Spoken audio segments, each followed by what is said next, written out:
করেছে। আমরা তো বাইতুল মোকাররমে মনে করিনি একজন আলেম এই ভূমিকা নিতে পারে। তিনি খতিব হিসেবে নিজেকে দাবি করছেন। তিনি গোপালগঞ্জ থেকে মাদ্রাসার তার ছাত্রদের প্রায় 1000 ছাত্র নিয়ে এসে এখানে দখল করে উনি খুতবা দিতে চান। তখন মুসল্লিরা ওনাকে বলেছে, আপনি খুতবা দিতে পারেন না, শহীদদের রক্তের দাগ এখনো শুকায়নি, সিদ্ধান্ত হবে তারপরে খুতবা দিবেন। উনি ওনার সাথে ছাত্ররা নির্দয়ভাবে ঢাকার মুসল্লিদেরকে পেটালো। আজকে কোনো ধরনের কোনো আলাপ ছাড়া তার ছাত্ররা মসজিদের চত্বরের ভিতরে রক্তাক্ত করেছে। অসংখ্য আজকে মুসল্লি আহত হয়েছে। আজকে প্রায় 50 জন আমার সামনে আহত হয়েছে।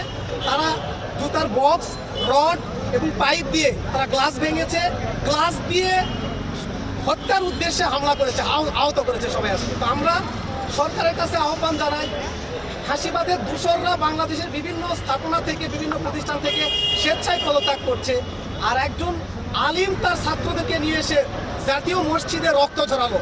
এটা যদি অনতিবিলম্বে এটার প্যানিশমেন্টের ব্যবস্থা না করা হয়, তাহলে এটা মুসল্লিদের মাঝে চরম প্রতিক্রিয়া তৈরি হবে এবং এটা জাতীয় ইস্যুতে একটা পরিণত হবে।